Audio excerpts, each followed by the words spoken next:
Good evening and welcome to the April 6th school committee meeting. This is the only meeting of the year that I get to open because we're doing a reorganization. So I will entertain a motion for chair. Make a motion to nominate Chris Morrison to be chair. Can I have a second? Second. All those in favor? Aye. Opposed? Hearing none. Mr. Morrison? Thank you very much. Thank you all very much. Is there a motion to appoint financial secretary, recording secretary, and vice chair?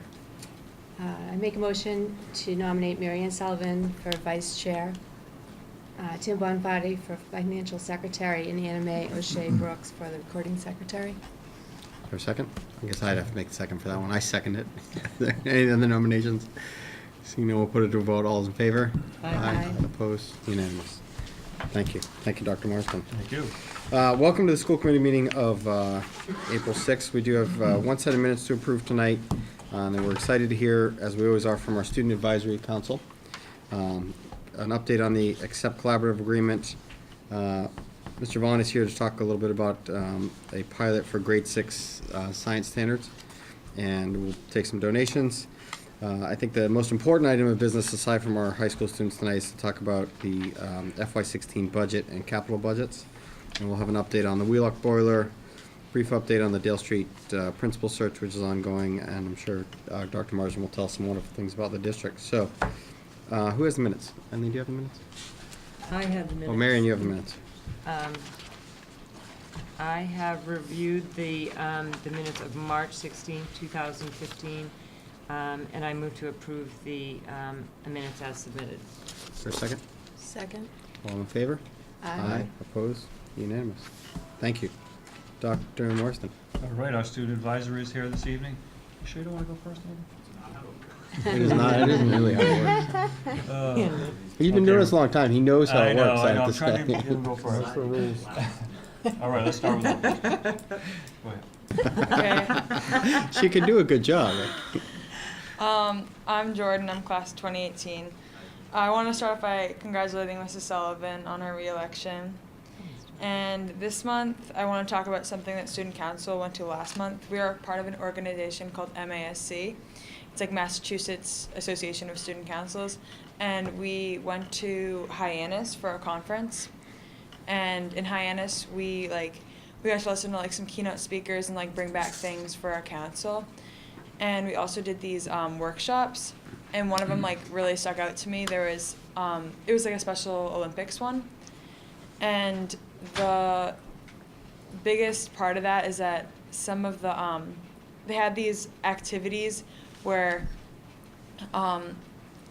athletes can participate with special needs kids, and they almost have like their own league against other towns, and they can play sports like track and field and basketball, and they can compete for like state like titles, but it's like a different kind of like athletics, I guess. So if you don't want as big of a commitment for like track and field in the fall, you could do this if you want to help kids. And then it was just, I feel like it would be like really good at our school. And even though we have a small like school, we could pair up with some other town like Dover Sherborne. So I think I'm gonna bring it to Best Buddies, which is a club in Medfield High, and ask them if they think it would be a good idea. Like, I don't know if we're even able to do it, but I hope that we can bring it to Medfield. And we also talked about like some good leadership stuff, and like we learned a lot of different things for our council, which was good. So yeah. And you got a couple of awards, right? Yeah, we actually did. We won Gold Council, which was great.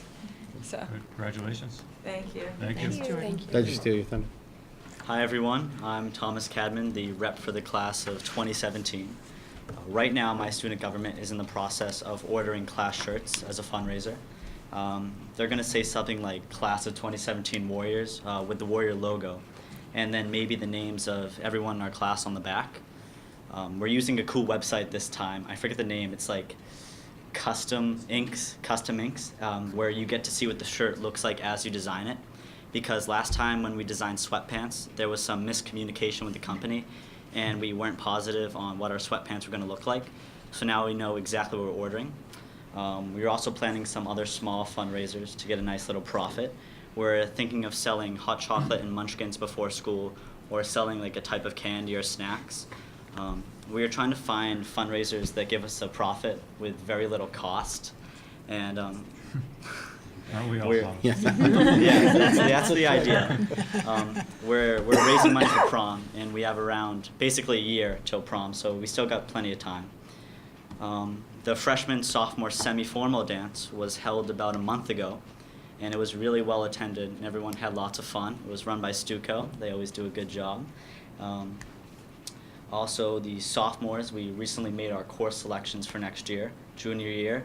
It's coming up pretty fast, and it was really nice because we got an extra elective, because freshmen and sophomores only get one elective, but juniors we get two, so we get to choose some classes we want to take.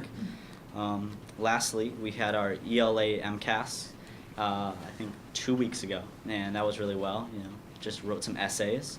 And as a whole, I think our class is ready for break and hopefully some warm weather soon. Get rid of the rest of the snow. That's all. Thank you. Tom, can I ask you a quick question? Yes.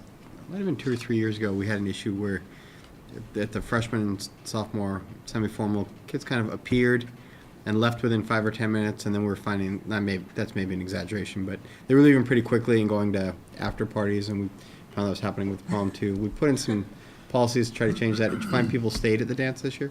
I think this year, because I went the last year too, and I think this year more people stayed longer, I think as a whole. Yeah, that's all. Basically, I think it was just more people stayed and everyone had a great time. So a lot of people came. Good. Thanks. Thank you. Hello again. So right now our main focus is prom because it's a month from Friday, so that's coming up pretty soon, and we're kind of just getting the nitty-gritty things done. Like we're working on our centerpieces. So our theme is Candyland. I think I mentioned that before. But so we have our these cool vases we found at the Dollar Tree. So they're like $1 is a great buy, and we're gonna like put like dum-dums all around, so it kind of looks like a flower vase, but instead it's candy. And this year we're having a candy bar as the desserts. I know some kids said last year that they had like really fancy desserts and they kind of just wanted more like kid food, so we're hoping that goes well. And we booked our DJ. We used the same DJ as Jordan talked about the MASC conference, that they DJ'd that whole thing, so we thought that'd be good to use, and we get a photo booth of that. And on your question, Mr. Morrison, with kids staying later, we made we grouped together with Warpath and Student Council, and we're gonna every kid that buys a ticket, you get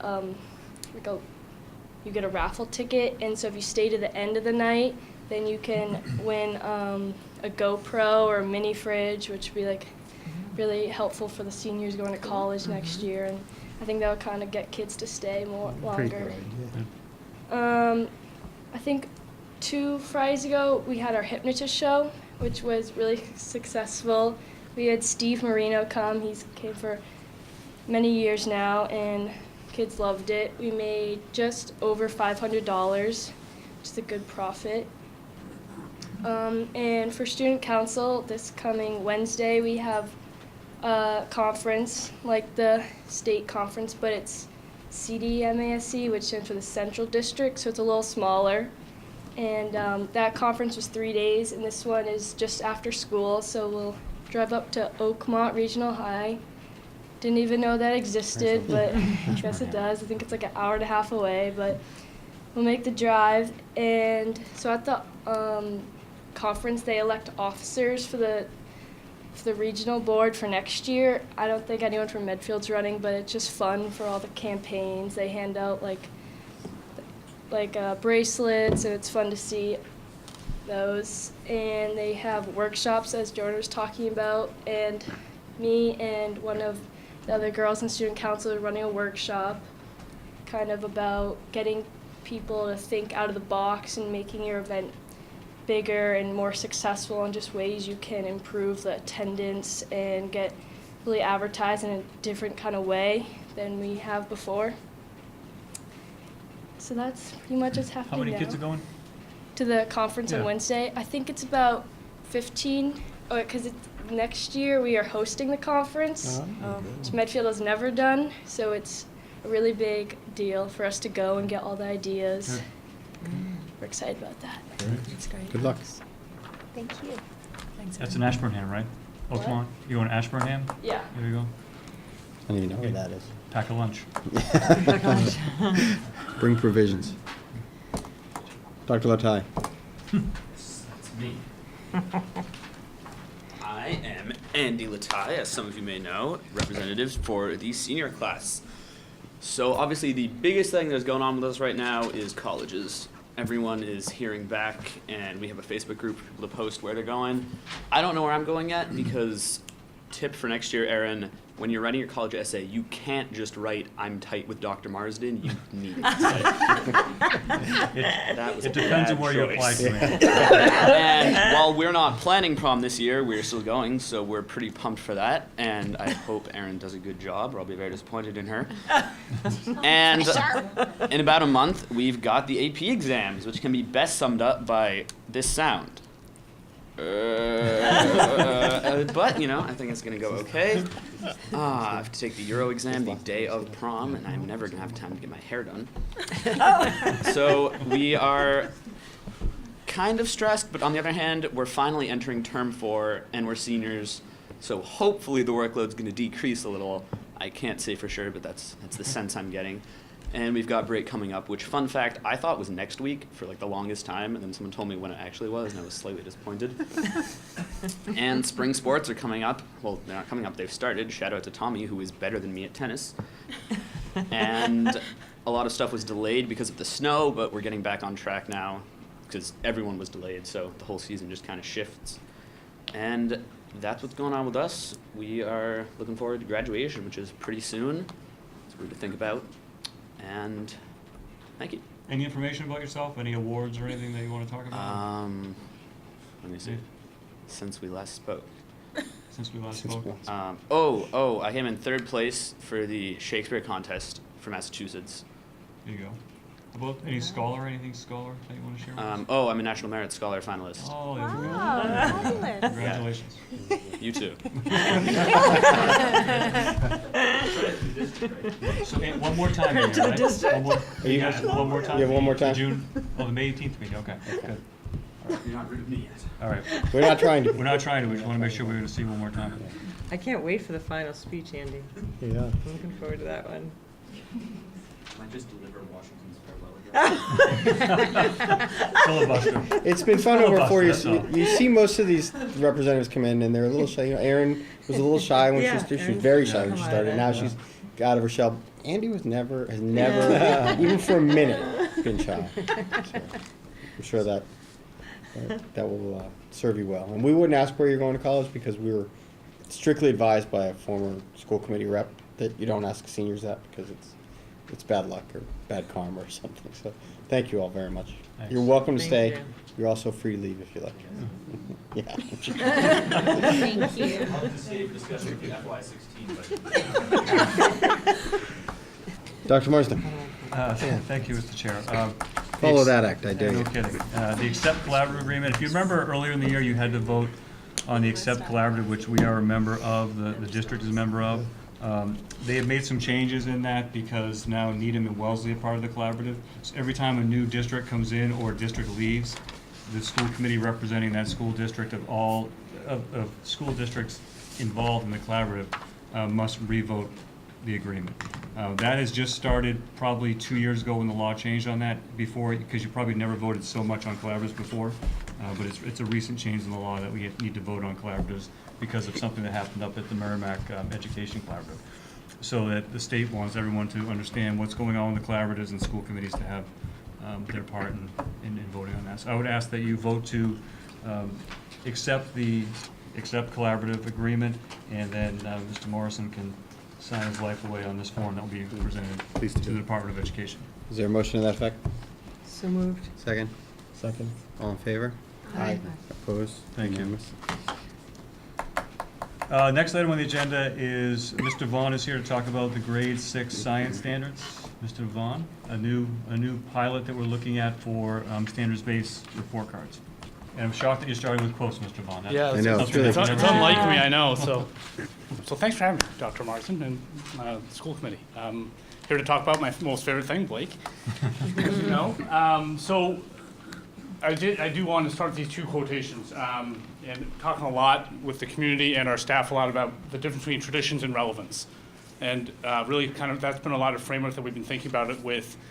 We want to maintain traditions in school, but we want to make sure that the traditions that we're maintaining have relevance with how we're delivering our education, with everything that we're doing.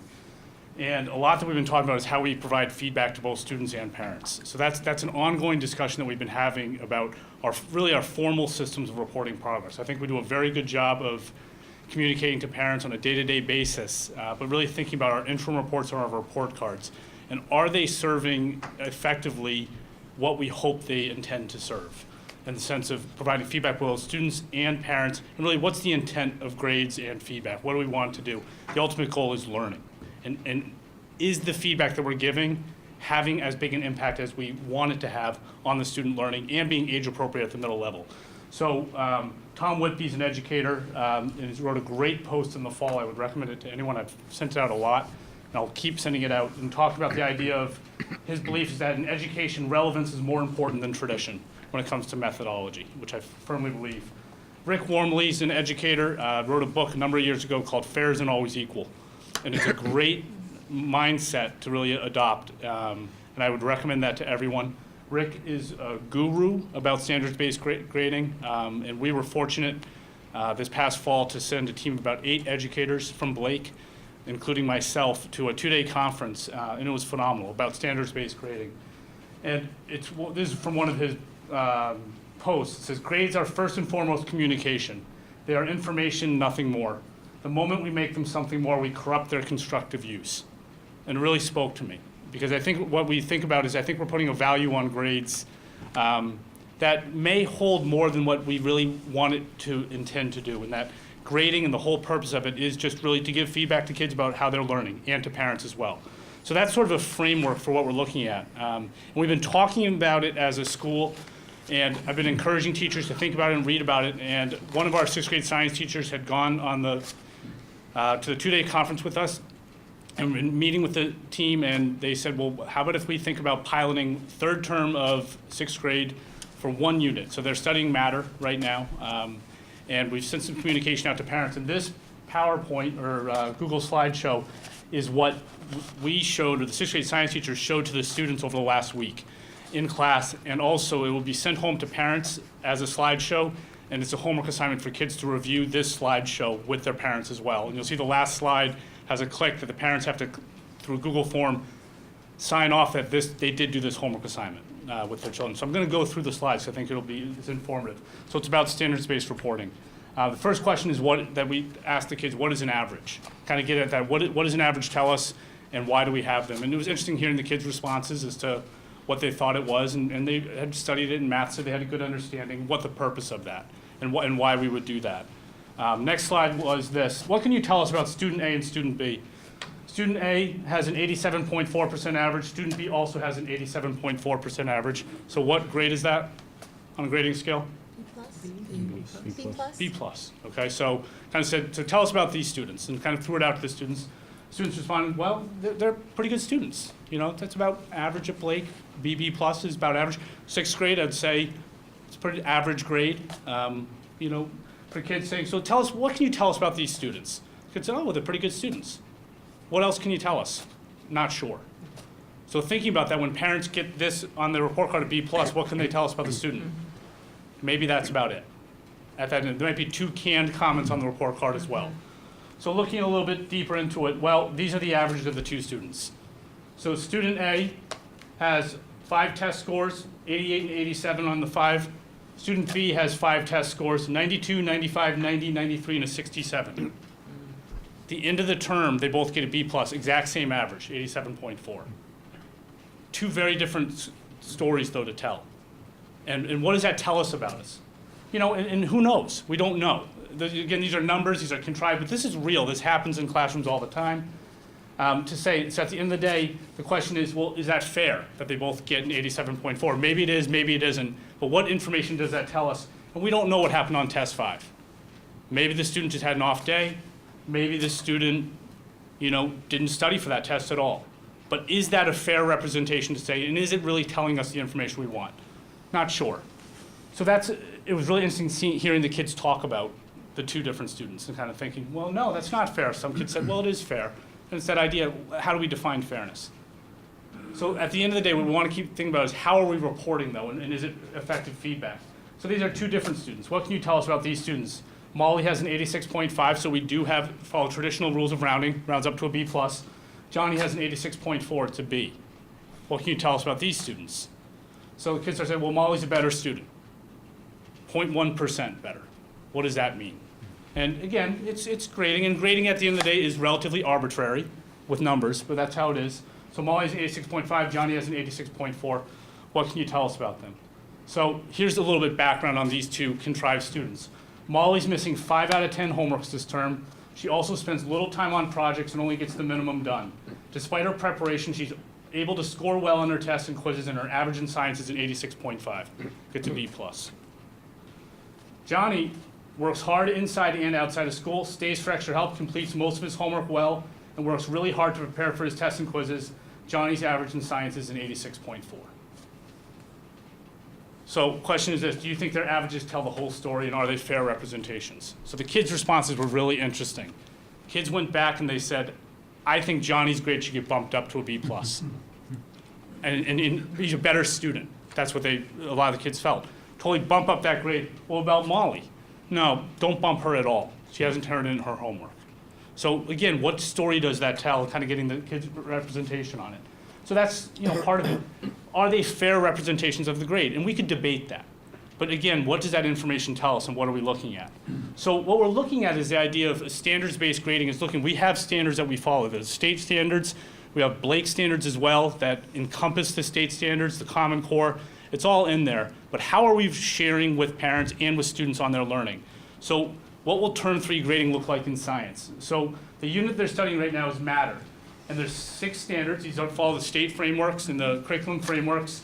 Understands the structure of atoms, can build models of atoms. It's all around molecules in matter.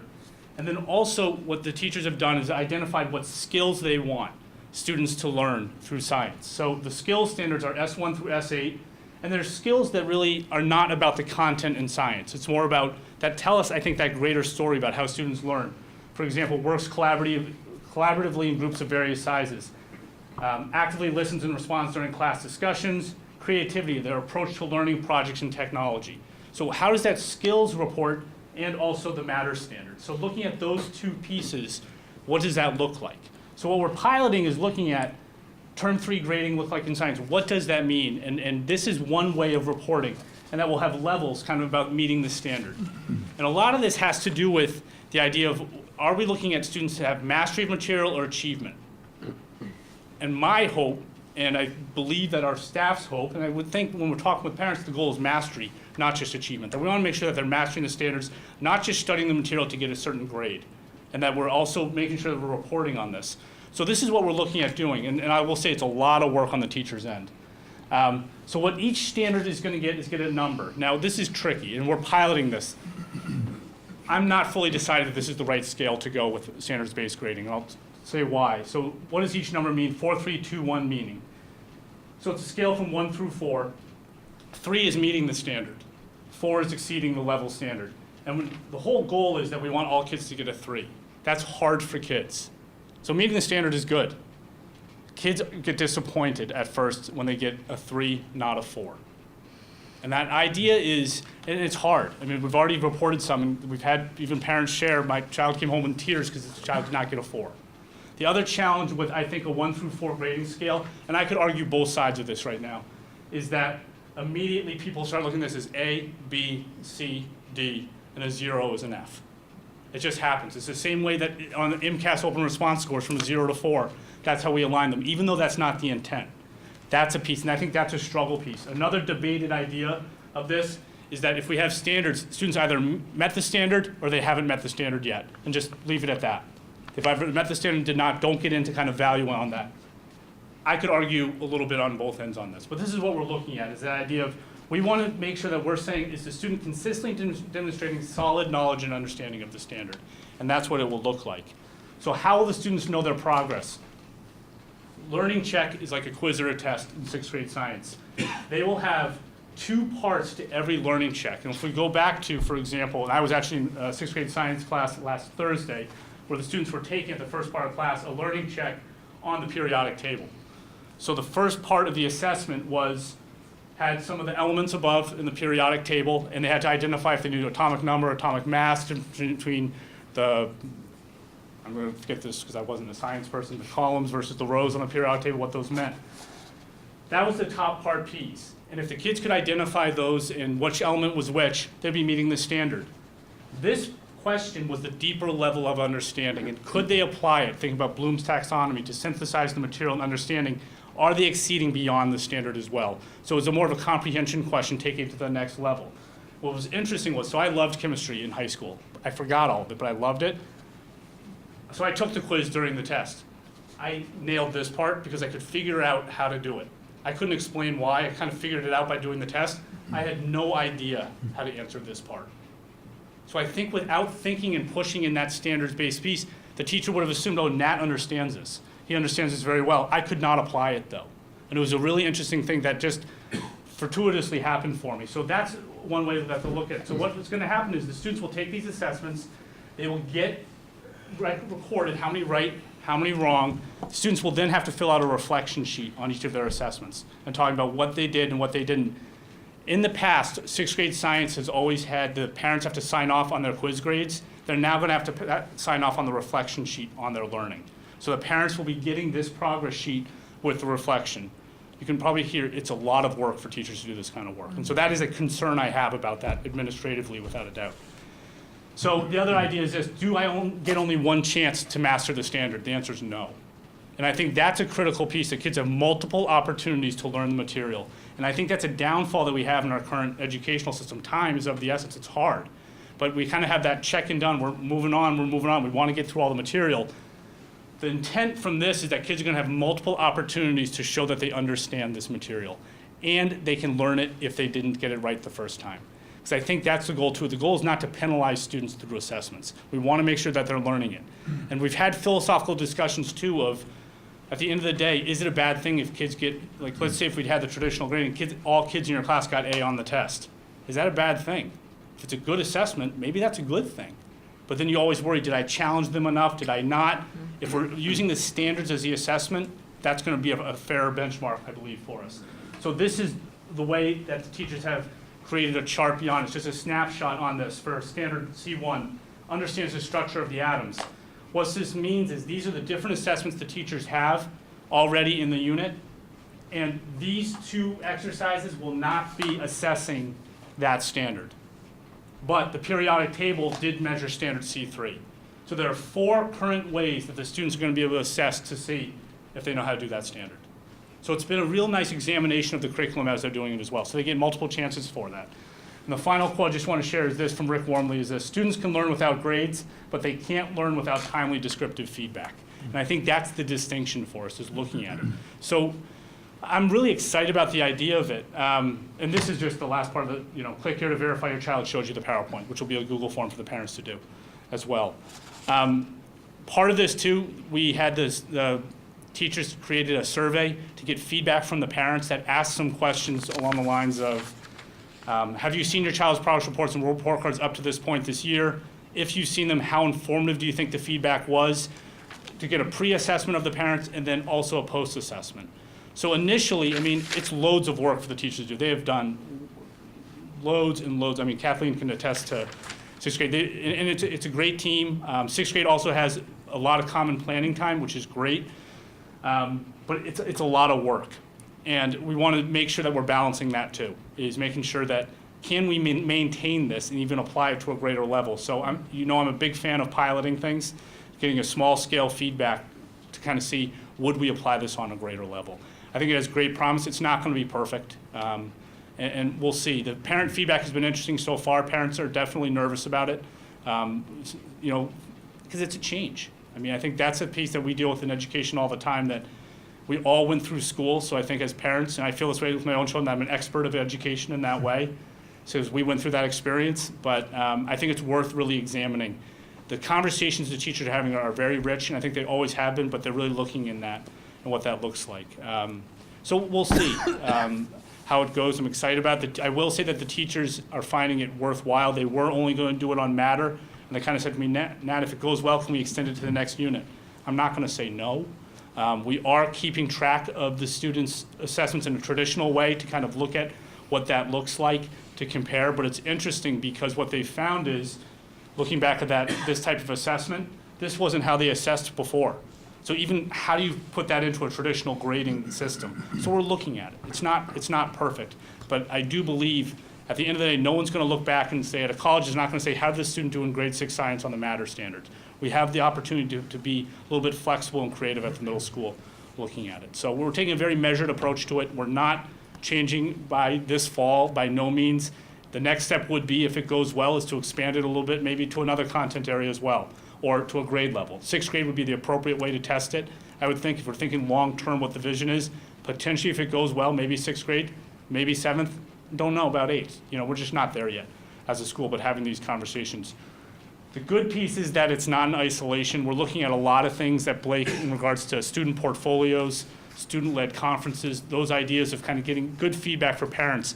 I will say the most common concern that comes up from 6th grade parents, the hardest adjustment is the lack of formal conferences. And that's a structural change from elementary to middle school. Jeff was one of the first things that he talked about with me a year and a half ago. And that's definitely common feedback.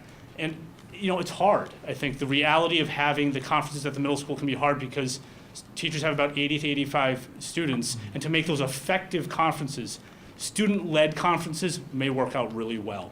And using the iPad and technology as a housing portal for kids to have Google Sites in that way ties in. I'm not being totally tangential. The way it will tie in is thinking, how are the kids demonstrating the standards that we're learning, and the kids can have ownership of that learning too. So it's tying into a lot of things that we're looking at with motivation, growth and fixed mindset, a lot of things we've been talking about. So I'm excited by it, but I'm being mindful that we're taking a measured approach. So I know I talk very quickly, throw out a lot of information. Are there any questions or feedback? How much extra time is this for teachers? Because this looks like a lot of time, yet it's so rich with information that I think, what a beautiful thing that I feel like children are learning versus. I think you nailed it, Emma. It's a lot of time. And I will say, I could probably ask them to quantify it. It's a lot. And I think the thing is because are they coming up with the standards, or do they have a textbook that already has this? So these standards are from the frameworks. Okay. That's there, right? Yeah. The skills standards has been work that we've been doing as a school anyhow. Okay. And actually tie in, and that's part of with our portfolio work that we're doing, is saying, what are exit skills that we want to make sure that we're demonstrating? So Kathleen's been doing that with the English department. I mean, that's a big piece that the English department's doing with Gail Duffy, looking at the English department, and that's a lot of the professional development we're doing. So what we're trying to do is match everything we're doing to try to come together, hopefully. But I will say, these things, it's a lot of work to come up with what is the standard, what is looking like the standard look like, making it measured, giving good, timely feedback and doing it well. I think that's a piece. Some middle schools have the models, some elementary schools have the standards-based, and I would say, it's here and there. I think the challenge is the number of students. That's a big piece at the middle level. We do have common planning time, and that's a big piece in the middle school, which is huge. I will say 6th grade, and that's a big piece, is, I do recognize middle school is an expensive model to make that work. If we went to a junior high model, we would not be in this boat at all. It would not be good for kids. 6th grade also has a unique piece that the teachers have 2 periods that are common in general, whereas 7th and 8th grade, because of the structure and with the labs that the teachers teach, they have maybe 1 period a day that they have common with their peers. So that's a piece that 6th grade has a little bit more of a formal time during school. That said, I think our teachers work their tails off, and they work above and beyond. But I want to be mindful of that too, is making sure that there's a lot of things going on, and we want to do well. I do know, and Jeff and I have talked about this a great deal, that parent communication is going to be huge with this. I mean, this is a big shift in trying to understand why, and also we want to make sure that we're not just doing it because it sounds good. Is it really going to have an impact on learning? So we're going to be doing a parent night in the spring, sort of once it's kind of get going, to get the 6th grade parents, invite any parents that want to come too. And I think we can learn a lot from the elementary schools in this approach, because they've had this embedded in, and and what that looks like. So, yeah, you're welcome. Chris? How many of the sixth grade science teachers went to the training and One of the three. So one of the three. And Yeah. do you feel like you're going to have to get, 2 or 3 or 4 people trained every year? How much No, training is that going to involve? I think the thing is so he puts out a lot of literature. I mean, we actually, a number of years ago, a number of us on the staff had read the book Fairs and Always Weekly that came out. It's not really it's a philosophical training. And I think the way we approached it when we sent was I had teachers from each grade level and each content was represented, knowing to make sure that, so we had 6th, 7th, and 8th grade teachers in every of the academic content areas was represented. I will say, kind of came back as disciples saying, wow, let's do this, let's do it tomorrow. Right. I mean, Mike Gowan, 6th grade social studies, had gone to the conference. He's been piloting some things like in a different way, not shifting the whole grading, but how he's done project assessments has been much more standards-based approach. Aaron Carney went 8th grade math and what that would look like too. I think 8th grade teachers wrestle with that piece of how alternative can we be and preparing them for high school.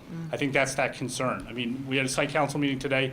Mike Gibbs, 8th grade science teacher, was talking about that balance and that feel of, I want to make sure we're preparing them. And I go back and forth on that, to be honest with you. I feel like we're doing right by kids, we are preparing them, but we also want to make sure that it's not too big of a shock to the system and what that looks like from transition to middle to high school. So it's a lot of ongoing conversations.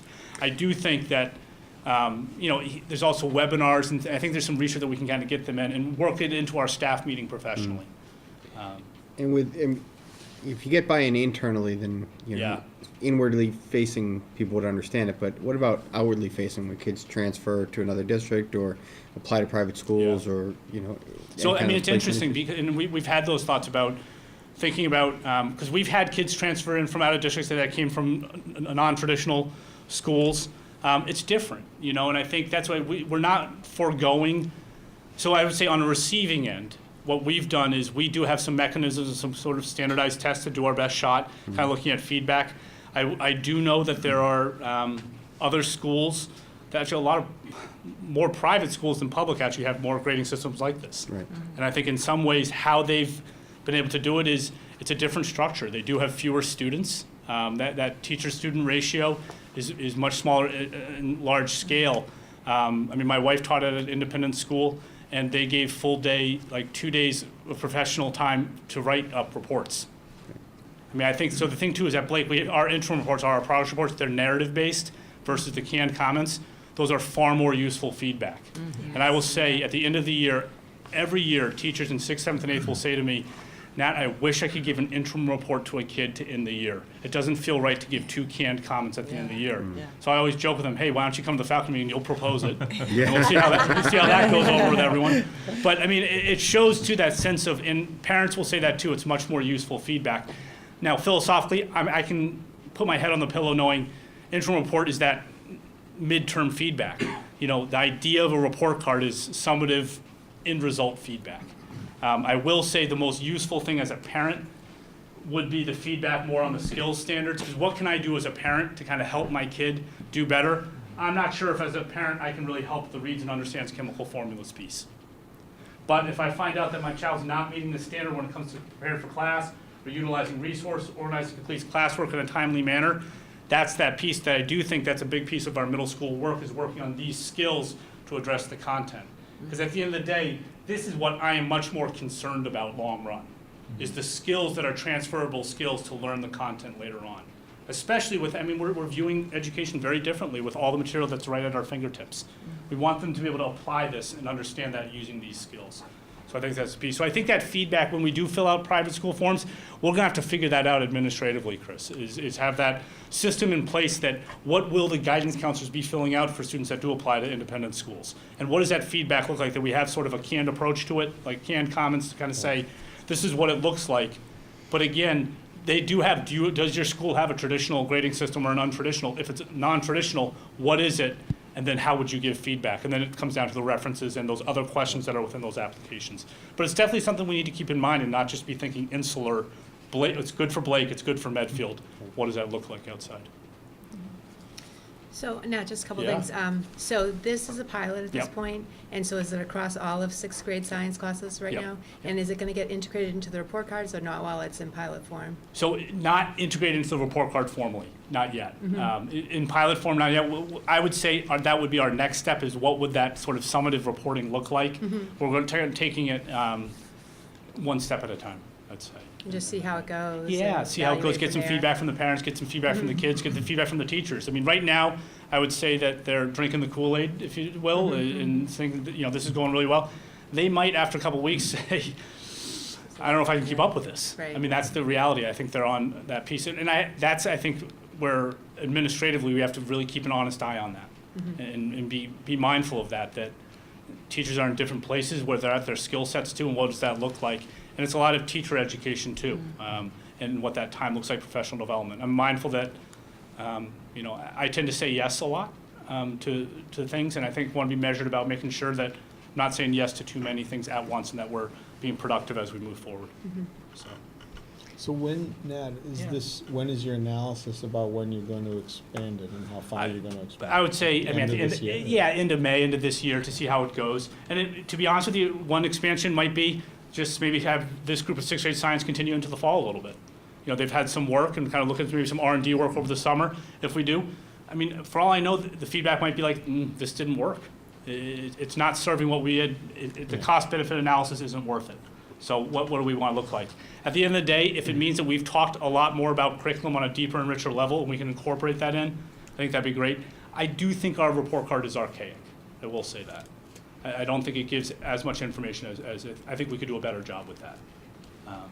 But I mean, I want to tell you that the survey that you sent out, because I have a sixth grader, it was so interesting, even the questions to think about how homework impacts their life and how much their schedule can actually stress them out, and how much is just studying for a test versus actual learning and really incorporating that knowledge for the long term. So it was interesting to fill out the survey and to see, wow, they're spending a lot of time on homework, and how much time, they're still such little kids, Yeah, really, that absolutely.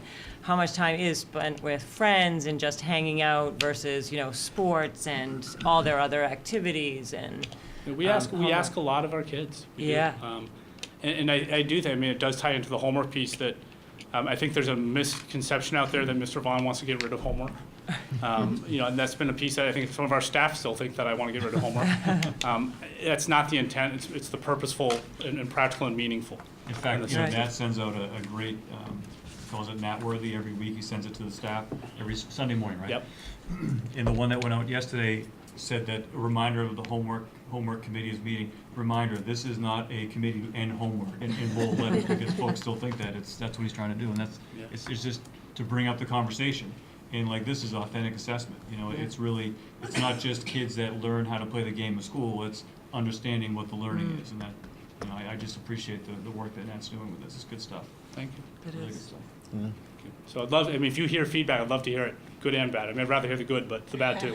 Well, it was just so interesting to look at that it made you stop and think for a minute about, even if your own child might not be stressed about homework, that if you're asking the question, that means there are plenty of kids that are, so it's worthy Yeah, of some and, consideration. I mean, it is. I could talk here all night, but I think stress is a piece that's interesting too in talking to kids, because stress can be a good thing. Right. I mean, there is that healthy anxiety. Right. That's what keeps us going. But we want to keep that in check too, and what's age appropriate and what does that look like. So, One of the things that Nat and I talked about with this too is that, elementary schools have been doing this for a long time. And it makes sense because you have 19, 20, 21 kids. And it can become very unwieldy for a middle school teacher when you have 85, 90 kids. And then it can be standards-based run amok where the report card has I've seen 6 or 7 page report cards Yeah. in elementary school of all the standards. And even if you have 21, 22 kids and you're doing 6 or 7 pages per student, I mean, the plus side is teachers really get to know kids really, really well. I mean, they know their kids because they're forced to know their kids based on what the assessment is. But it can be overwhelming for teachers if it's not kept in check. So I know that Nat's very cognizant of that and keep an eye on that too. That's important. and I think that natural fear is then does it water down the intent of it? I mean, just Right. thinking like how is that, and how authentic will that be, and how do you keep up with it? So I think that's something too that's what I like about piloting things and making sure that the teachers understand that too is, I want that honest feedback with them. And Orla Berry's been a great supporter as the content specialist. Our goal is to meet with them bi-weekly and kind of hear that feedback and be asking those devil's advocate questions that a lot of you are asking too of. So how is this changing and how are you maintaining it and can we keep that up? So, and some schools have done a hybrid model. That might be a piece where they have a traditional grade and standards. At the end of the day, all the kids and the parents look at is the grade at the end of the day. And we recognize that, so it's a different mix, but we're excited about it, so. Anything Thanks, else? Nat. Thanks, Nat. Great, thanks. you. Thank you very much. Thank you, Nat. I appreciate it. Appreciate it. All right. Dr. Marsden, donation approved. Mr. Chair, we have a donation from the Memorial CSA. Medfield Memorial CSA is pleased to make a gift of $2,781.25 to the Medfield Public Schools to be applied toward field trip transportation costs for the Memorial School. Stony Brook field trip, 5 buses at $276.25 per bus. And Southwick field trip, 4 buses at $350 per bus, with a total of $2,781.25. I ask that you approve that donation this evening. So moved. For a second? Second. All in favor? Aye. Opposed, unanimous. Thank you very much. Mr. Chair, if we want to order the next one, could we do the capital budget first Sure. and then do the budget discussion? Michael's going to give you an update on the capital budget. So the warrant committee met, I believe it was last week, to go over their articles, and they actually voted on the article on capital improvements. So for fiscal year 2016, for the school department, they like to move forward the replacement for the freezer at the Wheelock School for $22,500. They will also like to move forward the Blake Auditorium ceiling repair for $14,000. The waterproofing at Blake Middle School for $25,500. The high school security system upgrade, which is actually high school, middle school upgrade, for $40,000, and we spoke about that last time. It would be a 3-year phase-in process. The field study, which would be a district, not just a school initiative, but also the community initiative of $50,000. They felt at this time that they were going to not approve the replacement for the band uniforms was $22,500, which was a recommendation from the Capital Committee to the Warrant Committee. Any questions? They also not moving forward the front entry and parking lot restoration in Wheelock. They will not move that forward, correct? Holding on that basically until we figure out what's going on with Dale That's going to Street. be on hold until we can work with the DPW to get that through. And I guess my understanding from the warrant committee members was that part of the reason they did not vote the band uniforms was because there was a commitment from folks outside of the schools to raise money for that. That's their understanding, correct? Thank you, Michael. I Thanks, think Mike. Michael joined the capital committee this year and just did a great job working and collaborating with them, so I appreciate his effort on that, so thanks, Michael. Thanks, Mike.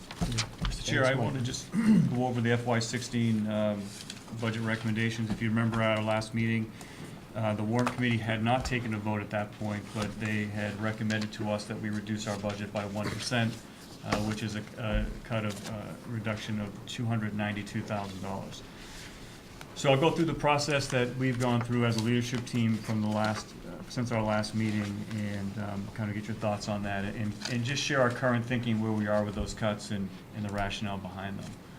So the number that the warrant committee did vote last week was $30,362,385. So that was the number that Michael and I and the rest of the leadership team were working off. So let me just, I do have it up on the presentation. So just wanted to give an overview of what the reductions are and how we got to this point. So the issue that we had is that the school committee approved the budget of the 5.4. Warrant committee had an expectation of 2.5. That left us with a budget gap of $844,000. So the solution that we came up with, and I think all of you were a part of that, school committee budget subcommittee had 2 meetings with the warrant committee, school liaisons, and we had conversations with them and talked about our budget in great detail and the reasons why we needed a 5.4%. The school committee had one meeting with the full warrant committee, and the warrant committee votes to recommend an increase of 4.4. Budget gap closed to $552,000 through collaboration, transparency, and clarity numbers. And I think we got a lot of feedback from the warrant committee how clear things were this year. And I know the chair had mentioned that it was one of the best processes he's seen from the school department with the numbers and how clear we were with what our priorities were and our goals, and then how we got there. So the process, we went back as a leadership team and talked about what our goals and priorities were on the budget. And you remember, this is from the budget presentation, from the initial and from the public hearing, in which we talked about what our priorities were. So high achievement for all students, we wanted to maintain in our current staffing levels and enhance them if we could. Remember, we had some two extra positions in there in the budget. Excellence in teaching and leadership, we wanted to focus on our professional development priorities, and the district has done a great job with that over the years. We want to continue with that. Technologies for students and staff, we had numerous upgrades as we did last year with software and hardware. Looking at the early childhood piece, expanding full-day kindergarten and preschool offerings.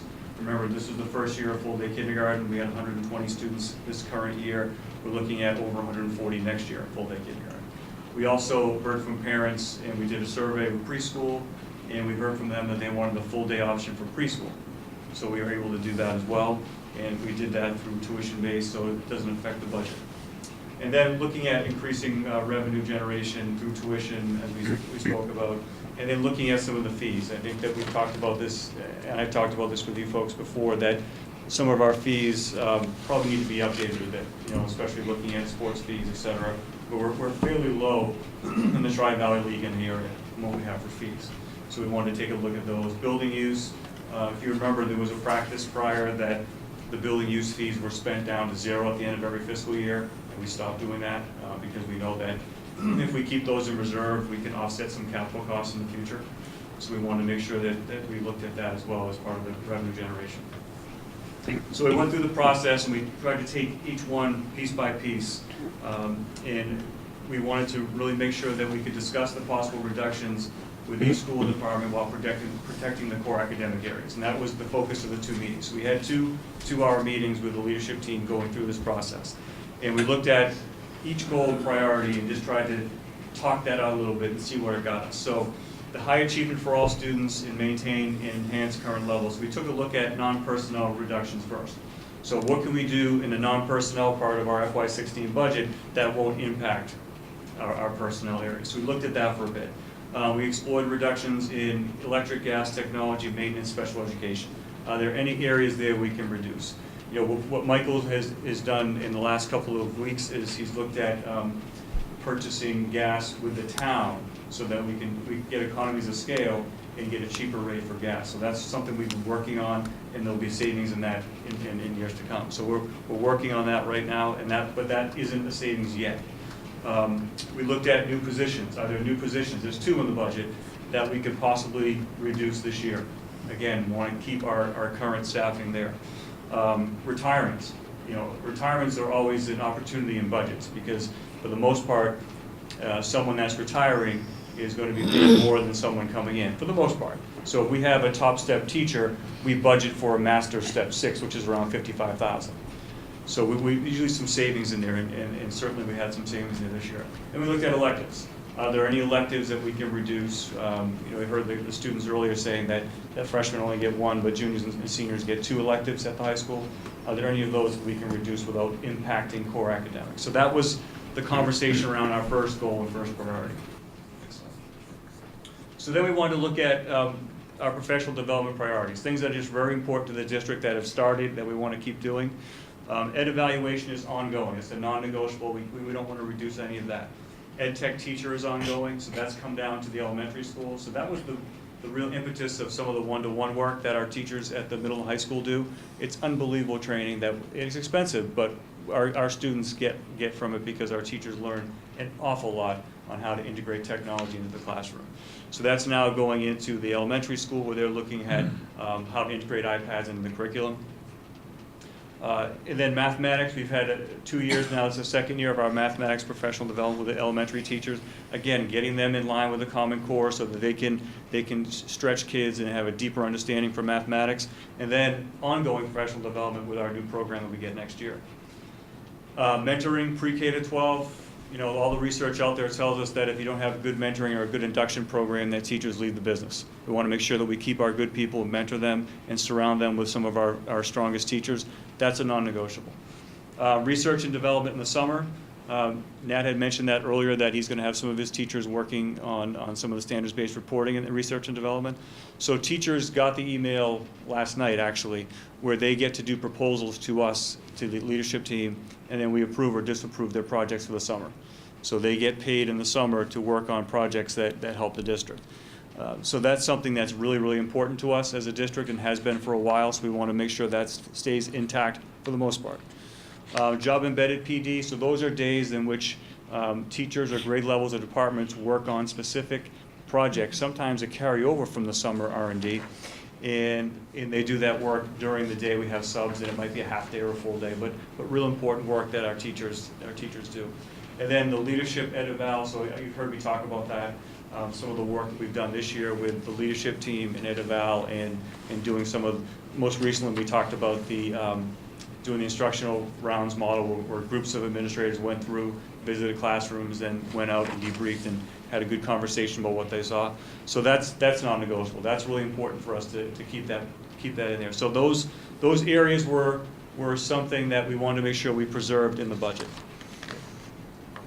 So we looked at our next focus area, technology for students and staff, with the upgrade in hardware and software.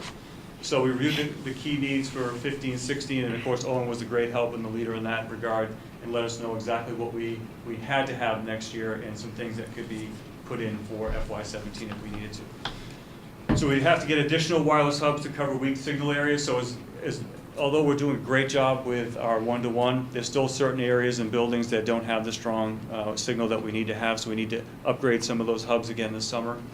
Hardware purchases to support the ongoing efforts. Again, so that's the conversation we had a few months ago of being really transparent about the fact that if you're philosophically against purchasing an iPad for your son or daughter in middle school, then we will provide one for you. You'll be able to on loaner. So that, that cost is in there, which, by the way, the data we have on that so far is about 8 or 9% of our students will be taking advantage of that. So it's not an overwhelming number, but it's still a cost that we need to take into consideration. And then also looking at the Chromebook initiative for 12th grade for next year. Again, twofold on that. One, giving our 12th graders a one-to-one experience prior to going to college, and then two, having those devices for park testing if the Department of Ed votes for that in the fall. Additional firewall protection services that certainly protect what comes in and comes out of our district in terms of data. Additional bandwidth, and then replace some teacher and classroom level technology. So those are all areas that we discussed in terms of the budget reductions. Going back to early childhood, so tuition-based, no negative impact on the budget. Increased supplies are covered by tuition. And we started a really good program, Foundations, in kindergarten this year, and we'll expand that up into first grade next year, and that's covered in the memorial budget, so no real impact there. Increase the revenue generation with tuition, again, everything to be reviewed. Continue to use fee revenue to offset budget items, and that's grants as well, so we use those to offset the budget items. Tuition, sports building use, and discuss increase to current fees and potential of new fees in future years. You've heard me talk about it before, bus fees, those kinds of things that we don't have in Medfield. We probably may never get in Medfield, but it's worth the conversation. When you start to look at the $1 million a year we spend on transportation, it would be a very difficult initiative to manage because of the way we switch every 2 years in elementary school, because it's based on where you live. So you would have to potentially could pay a fee 1 year and not another, or you could have one child paying a fee and one child not. So it would really kind of be a difficult initiative here. But 7 through 12, it's a pretty straightforward fee. If you folks ever wanted to look at that, we could do that. Look at the projections anyway. But go ahead, Tim. So later on in this presentation, did you incorporate some of this in the current reductions into increased The next slide is going to have all that. Yeah, it's going to have all that in it. So if you look at the reductions, it's just for people that want to look at it. It's kind of hard to follow. we looked at doing reductions in different areas. We tried to space them out so that it made sense. There you go. Oh, no, it's still so the first area we looked at was research and development of the R&D and reducing that by 20,000. That by 20,000 because we had 90,000 budget. We've had 90,000 budgeted for the last 3 years there. But we looked at the actuals in FY15 and we spent 67,000 this year on that. So we felt pretty comfortable reducing that by 20,000, but so we still have 70,000 there. I mean, that made sense to us. We got a lot of great work done this past summer by teachers, and we still didn't expend the entire amount. So we felt comfortable with the 70,000, so we thought it would be good to reduce 20,000. Owen mentioned that the firewall that he had in his budget was $25,000. That could be, we could put that in FY17 if we need to. We could get through one more year with the current firewall that we have, and we could have that upgrade in FY17 instead. So that was a $25,000 savings there. Jeff, is firewall got a long enough life to be a capital expense? I don't think it's ever been a capital here. No. Yeah. Okay. I mean, some places it's capital, it's all the definition of capital. I mean, some towns you can buy technology in capital, some you can't. I mean, I don't think that's ever, but I can check that out. We've done most of our technology through operating stuff. Right. So then we looked at, different. How you doing, Mike? Okay. So then we looked at current staffing. We looked at family consumer science. So family consumer science is elective at the high school. We currently have a .6 and a .4 sharing that position. And the .4 is actually a retired teacher that came back to help us out this year. So as part of the thinking and what we're looking at reducing .4 family consumer science next year, which will save us, I think that's the one that's 30,363. So does that mean you're getting rid of an elective? So that means that family consumer science would be a .6 position. So there would be 2 classes for the whole year that would be, and again, we're looking at it based on what the kids sign up for and scheduling too. So it's not a definite .4, but right now our current thinking is a .4 on that. So there would be 2 classes eliminated out of that during the entire year. So that's about 40 students. Okay, that wouldn't have, so they might get their second or their third choice, but not their first choice. Right. So you'd still have a .6 part of family consumer science. You wouldn't have the .4 portion of it. The other at the high school is the nurse, and that's a .5, and that's a new position. So that was a new position added, so we would currently have the same structure we have now at the high school, which is one FTE nurse. I have to tell you that if money were to become available, I think that's the first thing that goes back, is the nurse. I think that's a real important thing to put back in there. Middle school world language, .7 reduction. So as I showed Chris a few minutes ago, we got at 5:10 today, we got the email saying that we got the grant to support this. So we were kind of going out on a ledge there thinking that we might get it. We didn't get a confirmation email until 5:10 today. It literally says the check will come to you in 4 to 6 weeks. So we'll be able to offset the cost of that .7 world language person with that grant. Is this a specific language, or is this like the? It's the Asia grant, so it would be, Okay. yeah, so we'd use that for Mandarin. But do they pay for other language? I mean, the other Chinese teachers? No. Some of them? No, I wish they paid for everyone.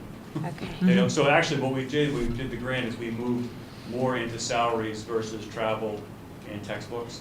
So we took the money and moved more into salary when we wrote this year because travel wasn't going to be as much as it had been in the past. So we were able to put more into that. So that worked out well for us. But it's not a recurring grant. This is sort of help get a foothold for Mandarin or other Asian languages, and then Right, so this is once those probably programs are established. The 4th year maybe? Yeah. 4th year, got it? We sort of benefit from the fact that not as many schools are applying, I think, as Right. might otherwise be. Right. Yeah, I think there's only 3. I think Robert told me that it's Lexington, Boston, Renaissance Charter, and Medfield, the 3 districts in Massachusetts that get this grant. But it wasn't guaranteed. We got the notification today. So the check's in the mail, but we'll see in 4 to 6 weeks what happens. Middle school health. .64 reduction, a savings of 60,000. So this is a retirement that we wouldn't fill.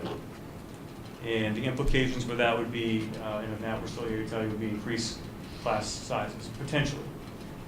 It's not definite because what we're trying to do now is see who else in the wellness department could cover those classes.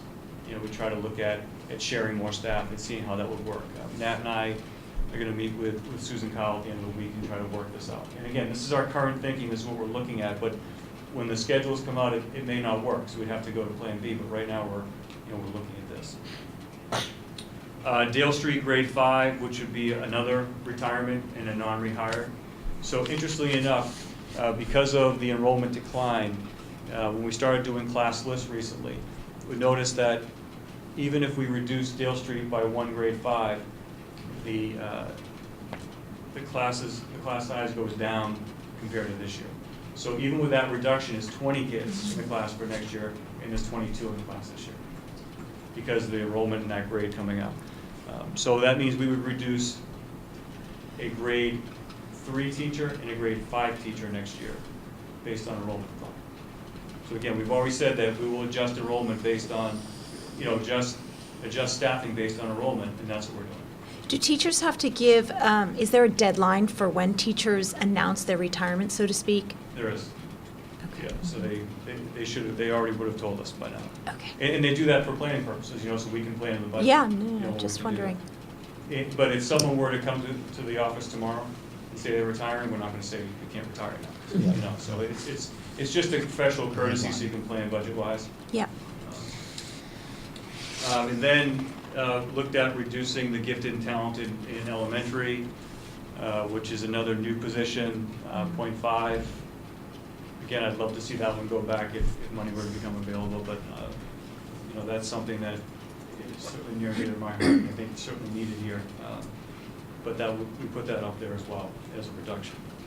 And then the explanations down here, so that 1 star means move to the grant, 2 star would be a new position, so there's a couple of new 2 stars there, and then retirement. And then note that the family consumer science is currently taught by a retired teacher.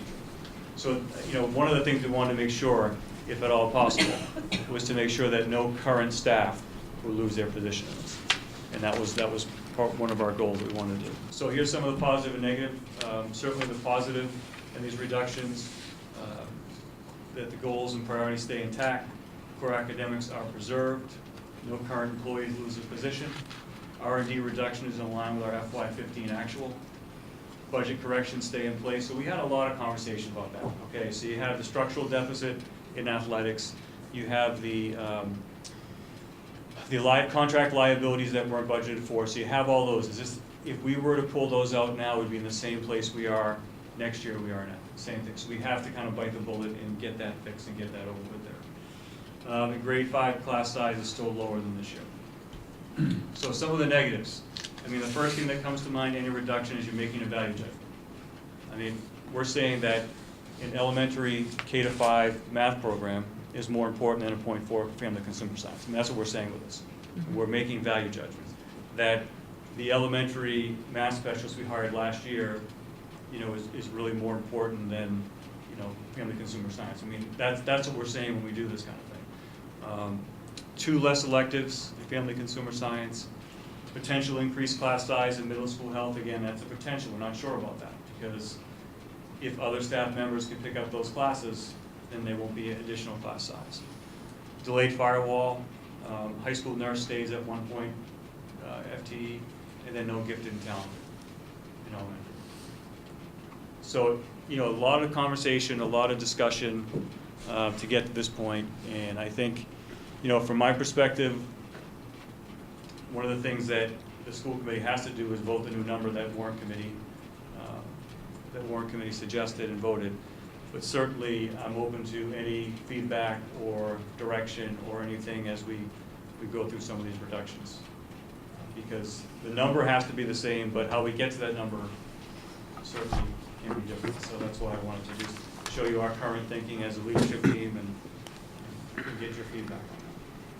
I have a couple of questions, please. And that is, you talked about evaluating the fees, the sports fees, Mhm. et cetera, et cetera. So when does that actually get reviewed, and when do you implement the increased fees, and can we benefit from that? So we and- did some of the math on increasing fees. We want to be reasonable about it. If we increase fees $50 in sports, that would gain us about $31,000 in revenue. But I think we'd have to do that next year for implementation the year after. Okay, so nothing, we can't do anything now to You could, benefit. you could, if you wanted to. Traditionally, if we voted on fees, it's been done by March, so that, You could, I just think You build it in. we'd have to notify parents really Yeah. quick. I and- think we need, well, I feel like, and I'm glad you didn't do anything with it this year, because I think we need more information on that before we can do anything. I agree. I mean, so, you know, So we there's a would lot start of. planning now for next For next year. year and implementing and Right, getting right, feedback, yeah. et cetera, et cetera. So Eric Scott has given me a couple of proposals recently and some data on other districts and what they charge. You know, and I think that, you know, it's something that we really need to consider for next year. We really do, for next year, for the year after. Right. You know, there are programs that we have to rent space in order to have them, that cost more than programs that utilize our own space. And those, there probably should be a differentiation on some of those sports that we have to pay an outside fee to use their facility. So at this It should- point, as far as fees go, we have fees for sports. Right. We have fees for parking, Correct. and then, do we have fees for anything else? just tuition. The building use fees and. I mean, building use fees. But no just other for the student- parents. No other student fees. No other student fees right No. now? Just tuition for the kindergarten, full-day kindergarten and Mhm. preschool. Right, right. Yeah, so we have the tuition for preschool and tuition for kindergarten, but no other fees. And we haven't, my memory is last time we voted on an increase in fees was probably 3 years ago. It was- Before I came, yeah, before I came. Yeah. And one more question. In terms of, you know, the incoming seniors, giving them the one-to-one, you know, opportunity, and also using those Chromebooks for potential park exams, could, in theory, seniors bring their own devices? Sure. And Medfield use, you know, all the coalition iPads or something for future park tests, and I don't know, maybe juggle Yeah, that around? There's not enough for the ones that Coalition and CSA, there's not enough for those. One of the things that districts that have piloted the park have found is that it's problematic with the iPad. iPads. Yeah, it works, but there's just some bugs in there that make it more difficult. One of the things that Burlington did a really good pilot, and they're pretty much an iPad district. And one of the things they found is that kids can type on an iPad quicker just using their fingers and not using a keyboard. But the state came in and made them purchase keyboards for the kids and purchase stands for the kids, because they felt that kids needed to type on a keyboard and need to have it facing this way and not flat on the desk. So that, you know, there's extra costs associated when you're using an iPad for park that I'm not so sure is reasonable when we have desktop labs, and certainly the districts that have used Chromebooks have been very successful with them. Right, okay. You know, the other Chromebooks piece too is cost when you less.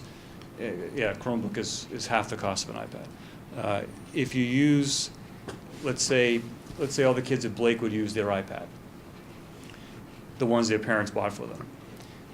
The parents have to agree to have the district take over their iPad for 2 to 3 days, whatever the testing is, wipe the iPad completely clean, put the software that you use for park on it, have the students take the test, wipe that off, and then restore all the restore all the iPads. So it's labor intensive, it's not, Yeah. it doesn't work really well, you know. But I hear what you're saying. Can you just talk about the firewall cut to, like, well, postponement, I should say, like, what exactly is that postponing? Well, I think it postpones the insurance policy that we have that monitors what goes in and what comes out. You know, and I think that, you know, I trust what Owen's judgment is on this, and if he thinks that we can get another year out of what we're using, then that's what we're gonna use. And he certainly knows a lot more about it than I do. No pressure on. Oh, yeah, he knows what he's doing. Is this, are you talking about like at the middle school and the high school when the kids are using their iPads so that Yeah, they so can't? basically how everything works now, we have on average 1,600 students' devices, I would phrase it like that, being used at any one time. Mhm. So in certain circumstances, you'll have two devices per student, in some cases 3. So in aggregate, we have 1,600 devices being used for one-to-one or iPad instruction at any one time in the district. So I've had to make certain configuration changes on the firewall to make all of this work. And the firewall is probably 6 years old at this point. We have a good warranty and coverage on it, so there's a next day replacement. But with the sheer volume of work that's been done every day, we really need to step up to the next level and grade of firewall. But on saying that, what we have right now can certainly get us through the next year.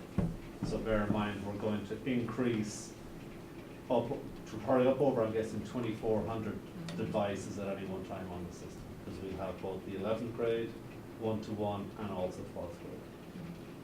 So at any one time, I anticipate it's going to be about 2,400 people or devices on the system. So it better not fail. So that was my, if it fails, are there only slight breaches or your entire firewall fails? So basically, the way I have it configured is the police department, the town hall, the school department all share fiber. So if we were to lose, let's say, the school department firewall, for that 24-hour period that I'm waiting for a new firewall to ship to me, I can route most of our traffic through either the police department as a separate zone, if you will. So it's not going to touch public safety infrastructure, but just use their resources to monitor our traffic and split that between the police department and the town hall. So I have a backup plan in place. Hopefully I won't have to use it. And that cuts for the town side too. Let's say they were to lose a firewall, I can route their traffic through a secure portion of our network.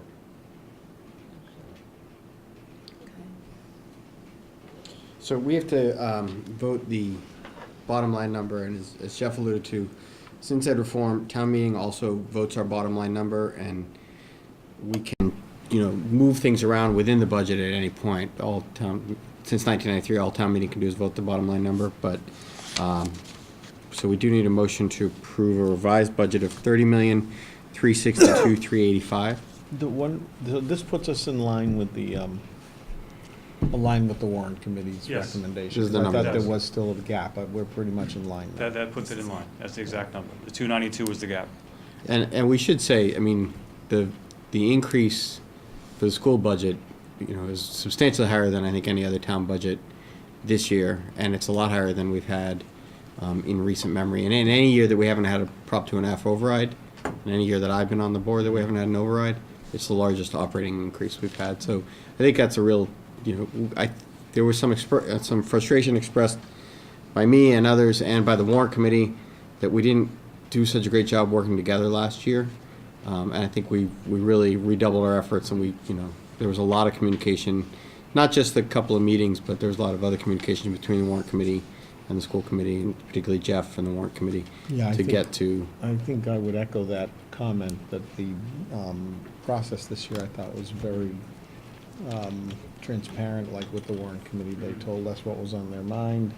They kind of let the reality of the town situation was pretty clear. So in my mind, these reflect, given that you're the person who knows these areas the best, I mean, I think these reflect a good set of priorities and attempts to, when there's money to come, if there's found money at some point, I think it reflects the right priorities for putting money back. It was really the leadership team is that we all worked together on this, so it Yeah. wasn't just, this is how we're gonna do it. It was a lot of good conversation and as good principals do, jockeying for position for their buildings and, but I think, it's part of that maturation process with the leadership team of seeing it as a district again, and I think that's the thing that we've worked on the last couple of years instead of just trying to get what's good for your school but not seeing the big picture.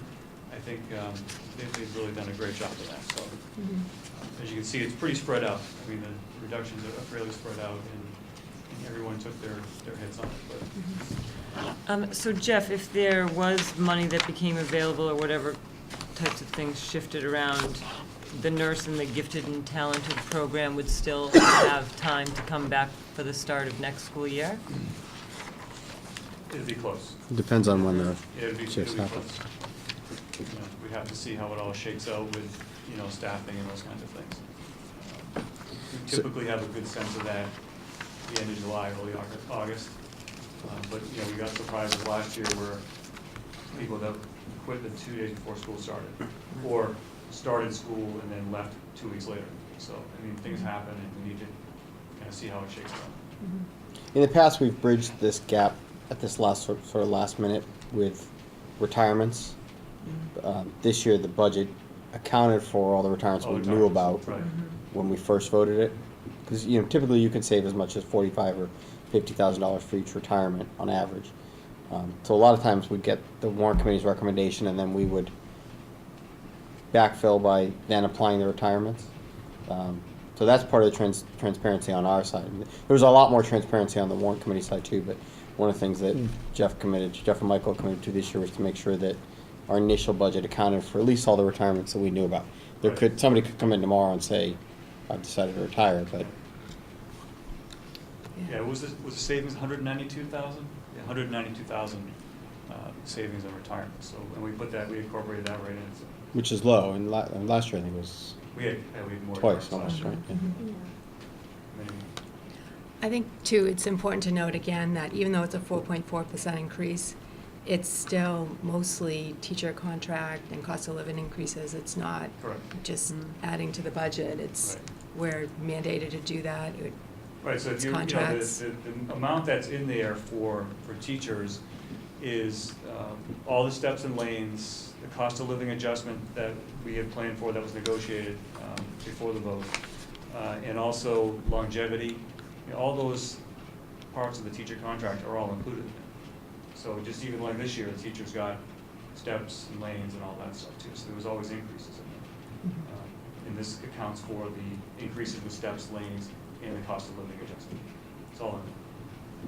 That's why I think it's almost $900,000 increases just teachers' salaries. Right. It's all there. Any other comments? Otherwise, we need a motion. I make a motion to accept the proposed reductions to the fiscal year 16 budget in the amount of $292,000.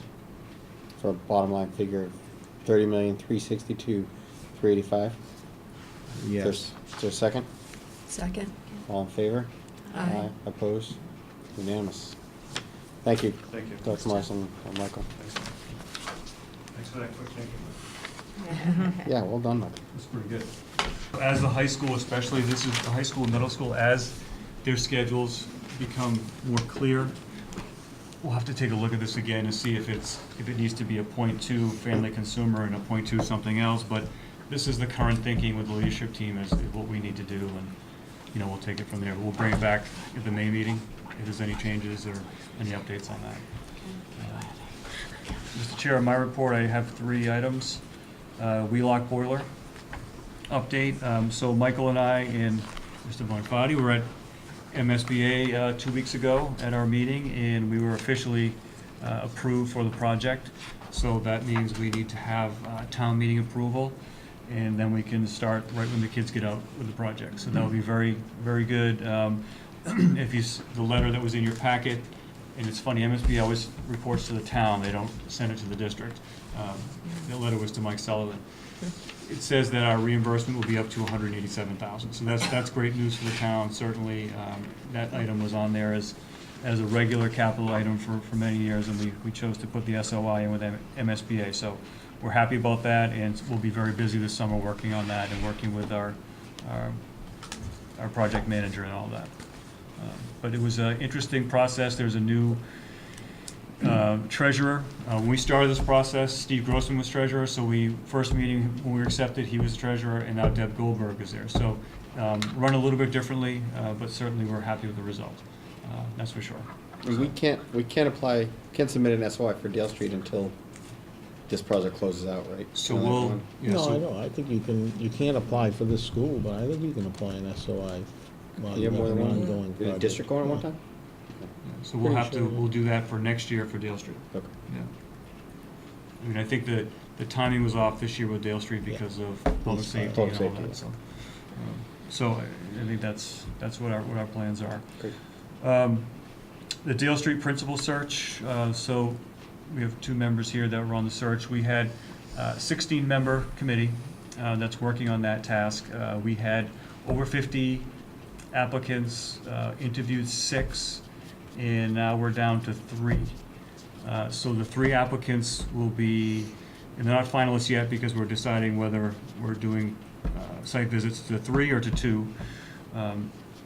We'll be interviewing with Matt LaCava and Kim Cave and I this week. So we have interviews on Wednesday and Thursday.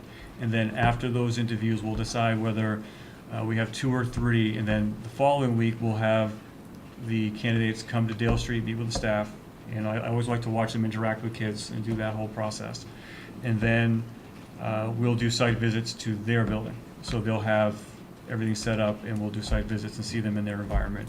And then we hope to make a decision before April vacation. That's the intent, but if not, it will go right after April vacation. But I know that Mary Ann and Anna Mae did a great job on that committee. And it's, there's a lot of great people on that committee, a lot of different personalities, a lot of different, views. So it was great. If I may, Mr. Chair, I just want to share who's on the committee, just to thank them. Parents, we had John Kelly, Lori Nealon, Sarah Waters, Tracy Bolin, Corinna Driscoll, Jonathan Gray. Staff members, Julie Lowry, Nancy Deveneaux, Kathy Curran, and Anne Marie Bars.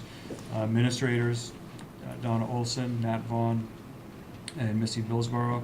And our community member was Bob Meany, as always. Yes. And school committee, Anna Mae, O'Shea Brooke, and Mary Ann Sullivan. So I want to thank you guys for that. I don't know if you have any feedback at all on that, but the one thing we did do last week is we came back, and I asked all the committee members to come back, and we went person by person, and I wanted to hear their individual feedback about those candidates. So I kind of framed it as, you've had your say, now let's be heard, and tell me exactly, what you think about each candidate. And I think people were very open and honest and candid with their remarks, but it was helpful for me going into the next phase of this to get a sense of what people thought about each candidate. So that worked out pretty well too. So. The candidates' names stay confidential until they're finalists, Correct. right? I must say, I thought that was impressive that you brought everyone back together so that everyone had a chance to discuss all of the candidates with you also, not just as a committee, so you could hear people's honest feedback about each different Because I'm not there during those candidate. initial interviews, Right, so right. it's kind of hard to get a sense. So. Right, and it was handed over to Nat, who was the chair, and Right. then the fact that you came back to, so that people had their chance to give their open and honest feedback, I thought was really, that was helpful. It was very helpful for me too. No, and I have faith in the process. Right, right. That there was a distinct process. And it was, sometimes we didn't see eye to eye, Right. but it was a very frank discussion between parent expectation and teacher expectation, and trying to find that happy medium for everyone, and I felt everyone had a voice. We had 8 parents on there, counting you two. Right. So 6 parents and you two, so. Yeah. But I think A lot of good it was feedback. good the way it worked, I think parents were very respectful of teachers' opinions, the teachers were very respectful of parents' viewpoints, so I think that, although I think it's very intimidating, I would imagine, to be the candidate with 16 person committee Yeah. interviewing you is intimidating, but I think that it definitely works well. And I also trust that it will work well this time. And then just finally, Mr. Chair, district recognition, I want to just highlight the high school band and the MICA festival this weekend. Orchestra received a gold award, and the band received a silver, and Mr. Olson tells me that the orchestra will be playing at Mechanics Hall, I think it's April 26th. So that's a great honor for our kids, and we're excited to hear about that. And then Dale Street has a community service group, and they did some work prior to this past week. 40 students involved in after-school community service, and they collected over 1,000 items of food for the Medfield food pantry, so that was great, and it covered. So we were really proud of the work they did there, and it was all delivered last Friday, so it was good stuff for our kids, and really giving back to the community, so that was wonderful. So, and that's all I have, Mr. Chair. This is part of the meeting we set aside for public input. Hi, I'm Jerry Potts. I'm a recovering school committee candidate. And when I say that, I mean my feet after a week of standing out there. I wanted to just take a couple of minutes to bring a little bit of closure on a very close election.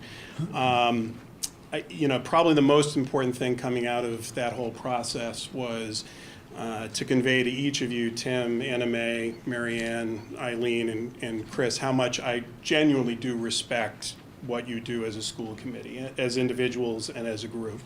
The last thing I wanted when I was running was to make it personal. And I have too much respect for each of you for the time that you commit to a great school system with a great superintendent to ever come across that way. So I just, rather than an email to each of you, some of you were kind enough to sit down with me, and you backed a very strong candidate. So Marianne, we spent some quality time at the transfer station, 7 hours in sub-freezing weather, and then got to repeat it for 14 hours a week ago on Monday. So thank you to each of you for doing what you do. I did want to just a couple of quick things. I know it's a long, and I promise I will be brief. The perception was that I was running because of music during the school day, and I promise you there were other people who were more than willing to advocate for that. That was the last reason I was running for it. That process did give me the ability to look at what we do as a district, look at other towns, and talk to school committee members in other towns who are friends of mine and administrators. And there's some amazing things. Nat, what he talked about here tonight, there's some revolutions taking place in education. And so I really genuinely hope that the process of running, we got 20% more people at this election than we did in the last municipal election, talking about education, engaged, committed, excited, and that can only be a good thing for the school system and for everything that we're doing. There were just a couple of things that I just wanted to sort of clear the air. The main themes that I tried to talk about, I'm not a politician, so I'm a dad.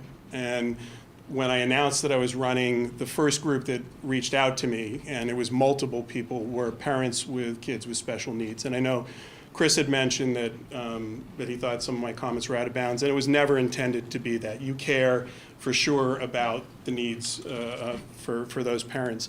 I do think there are towns like Westwood, Wayland, Wellesley, I guess it's all W's, that are doing some great things to take care of their parents with special needs. And there were a number of very compelling stories that came forward. I got 20 minutes at the transfer station from a parent who just spilled their heart that they're fortunate that they have money and that they're able to be an advocate and to push for it, but there are a lot of folks that don't have that. So I hope that's something that remains on the agenda.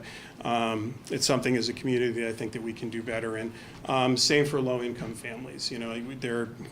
We looked at the numbers, something like 7 to 8% of the people in Medfield are actually low income. And so when we talk about sports fees and iPads and things like that, it's a tough thing to be in an affluent community. I think the second thing is just the student stress levels. And if that's something that we as a community, there were a lot of stories as I went out and talked to folks that had concerns about that. And I hope that's something, Wellesley puts it on the school committee when the Metro West Adolescent Health Survey comes out. That's something they put on there.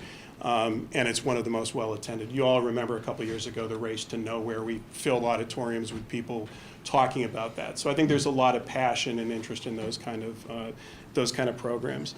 And then finally, just overall on topics, I know that as we had talked, this is an open forum so people can come.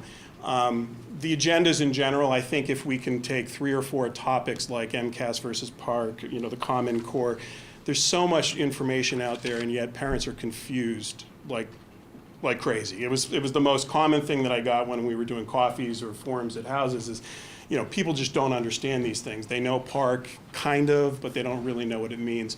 So I just would encourage the school committee, as you're doing, doing such due diligence and hearing what Nat's doing, that we engage the community with some larger forums. And if that's something that I can help with, it's certainly, I'm not running for office now, so, this is, I'm speaking as a parent, right? So all of the, thank God, 7 weeks of running was enough. But these are topics that I think 871 people, 35 short, but we're excited about. And I think Mary Ann and I had a chance to talk over coffee last week, and I think she's a phenomenal person and a great resource for this committee. So I'm glad you won. Yeah, I know one other candidate might have might have liked that, but I certainly am excited to do anything I can to try to help. And I think there were some great issues that were brought up during the campaign. So truly, I do respect each of you. I hope nothing during this campaign. The last thing I would want is in a community. We're pretty small, so I don't want to have to tip my hat like this and kind of not make eye contact, and that's why Marianne and I think we got together pretty shortly after that. So thank you. And then finally, Dr. Marsden, there wasn't one time that I was speaking that I don't think we're very lucky to have you. The ideas you're bringing into the community are well needed by the school, and I hope in all of those discussions there was nothing that I ever said that was anything but very respectful for what you're doing, because I think we need what you're doing. So that was it. Thank you. Thank you, Jerry. Thanks, Jerry. I think I speak for the committee when I say we really appreciate Jerry running it. It did raise the level of discussion about what we do here in a way that hasn't happened in a really long time, and that's very important to do. And unfortunately, when you run against an incumbent, sometimes you run against the committee, and I think you did. You ran a great campaign, and I really do appreciate it. I said it over and over again. I wish people would run for all the offices that we have. I think it would raise the level of attentiveness. People might actually come to our meetings and, figure out what's going on here. I think, we put a lot of stuff on the agendas, and sometimes we wonder whether we're just talking into the television cameras and if there's anybody on the other side, except occasionally my daughters. So we appreciate it. Go to the committee. Well, I also think that it's great that more people are finding out about what goes on behind the scenes, because not many people know, and students were even talking about it, which is unheard of. So I think that was great. But right now in student council we have a great fundraiser going on through New Life, which was actually started by a parent in Medfield, and we're collecting linens, lightly used linens and towels for people who can't buy them on their own, so that's great. And also what Aaron was talking about with for after prom, we're doing a raffle, so only people who are actually at prom will receive the prize, which I think is a great incentive to stay longer. And to pay for those gifts, we're gonna do a color run. Well, we're planning on doing a color run to raise money, which will be a lot of fun, so I'm excited for that. Great. Thanks, Riley. I don't have anything.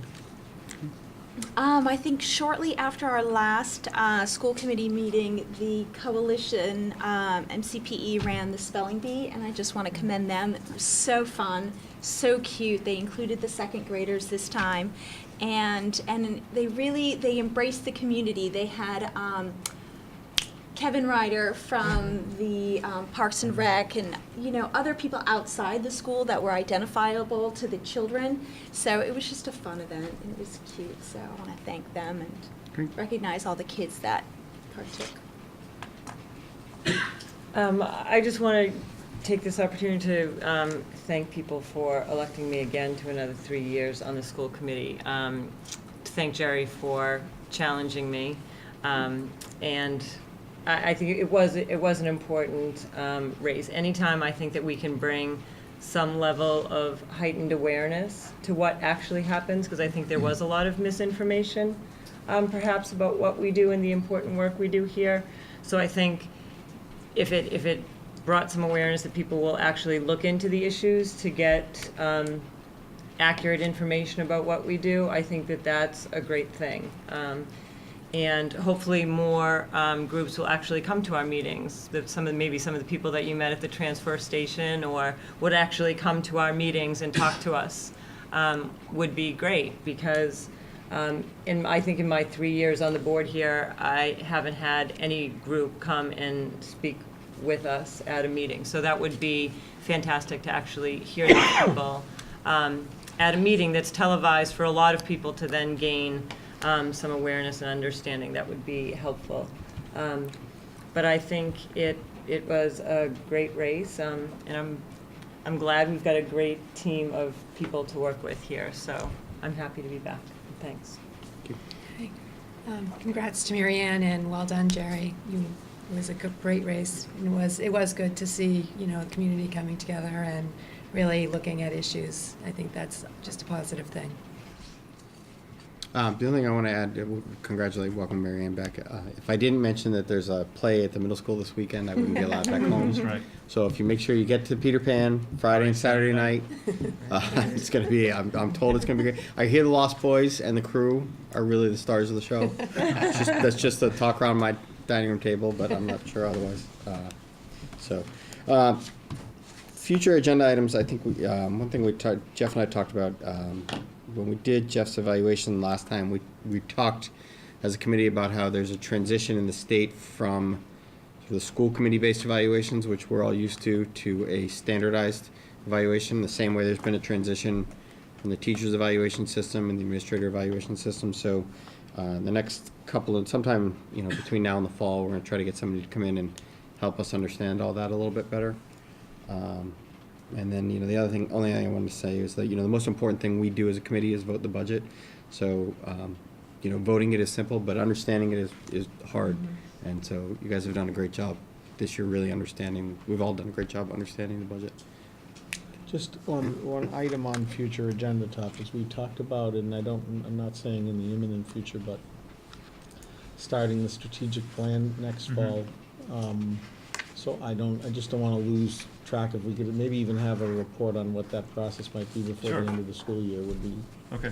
How we see that unfolding. So the district-wide survey will be happening at the end of April, early May, and that'll be another information gathering from so the entry plan, that piece, and then we'll use that as a basis for getting to strategic planning, so I can do that, sure. Now that you mentioned, I have one more thing. We've talked about just because I'm on the policy review committee, about looking at a videotaping policy. Right. That it does seem to be something current, not only for teachers, but for students, informing students. I think it's so second nature, and I see it even from the little kids up to, I'm sure, the big kids. They film everything just because that's what they do and that's what they know, but for them to gain an understanding as well as protect teachers and people, adults that are in the classroom for their protection, but for, the child's protection also, that some level of understanding. So if we could look at that. Yeah. I don't know if MASC has gotten out as far as a policy on that or not, but Andy might know. Yeah. Okay. Our next meeting is the 27th of April. It's right before town meeting. Riley, I think you're welcome, but I don't know if the students have usually come. It's mostly a holding meeting in case there are any last-minute catastrophes with the town budget, and they come back and say you have to cut another $200,000, or it's never actually happened where they come in and say, there's an extra $250,000, but it's more or less the only item on the agenda is the budget. So we'd love to have you there if you want.